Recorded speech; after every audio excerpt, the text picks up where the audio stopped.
Greater Hyderabad municipal కార్పొరేషన్లో మరో అవినీతి తిమింగలం బయటపడింది. ముఖ్యంగా చూస్తున్నట్టు ఇటీవల కాలంలో జీహెచ్ఎంసీలో విపరీతంగా అవినీతి పెరిగిపోతుంది. అధికారుల దగ్గర నుంచి ఇంజనీరింగ్ విభాగంలో ఉండదు, టౌన్ ప్లానింగ్ విభాగంలో ఉండదు, శానిటేషన్లో విపరీతంగా అవినీతి పెరిగిపోయి ఎక్కడికక్కడ ఆ ఏసీబీ అధికారులకు చిక్కుతున్న పరిస్థితి కనబడుతుంది.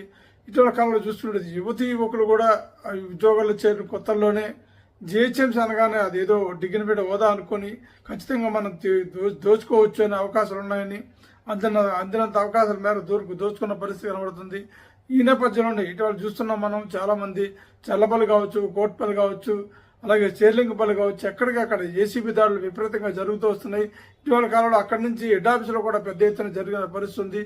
అక్కడ కూడా మెమోలు జారీ చేయడం కనిపించింది. కమిషనర్ ఆర్వి కర్నల్ కూడా కొంతమంది ఉద్యోగులకి అయితే మెమోలు జారీ చేసి వాటిపైన ఎక్స్ప్లెయిన్ వివరణ ఇవ్వాలని కోరినట్టు తెలుస్తుంది. ఈ నేపథ్యంలోనే విజిలెన్స్ ఎంక్వైరీ కూడా జరిగి ఎక్కడికక్కడ నివేదికలు తెప్పించుకున్న పరిస్థితి. ఈ రోజు చూసుకున్నట్టయితే Rajendra Nagar circle deputy commissioner Ravikumar అయితే 2 లక్షల లంచం తీసుకుంటూ ఏసీబీ అధికారులు చిక్కిన పరిస్థితి ఉంది. ఈ ఏసీబీ అధికారులు ఎవరైతే ఉన్నారో డిప్యూటీ కమిషనర్ స్థాయిలో పట్టుబడడం ఇదే మొదటిసారిగా చెప్పుకోవచ్చు. గతంలో జరిగినప్పటికీ ఇటీవల కాలంలో మొదటిసారిగా చెప్పుకోవచ్చు. ఇటీవల కాలంలో జరుగుతున్న దాడులు ఏవైతే ఉన్నాయో దాడుల్లో ఇంత పెద్ద అధికారి ఈ విధంగా పట్టుబడడం అందరినీ ఆశ్చర్యానికి గురి చేస్తుంది.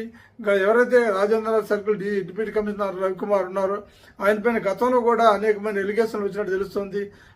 అతని ప్రవర్తన సరిగా లేక విధి నిర్వహణలో నిర్లక్ష్యంగా వివరించడం కావచ్చు, తోటి ఉద్యోగులతో నిర్లక్ష్యంగా కావచ్చు, ఈ కారణాలతోని అతని ప్రవర్తన కూడా సక్రమంగా లేదని ఫిర్యాదులు వచ్చిన నేపథ్యంలో ఈరోజు ఏకంగా 2 లక్షలు తీసుకుంటూ ఏసీబీ అధికారులకు పట్టుబడడం చర్చనీయాంశంగా మారింది.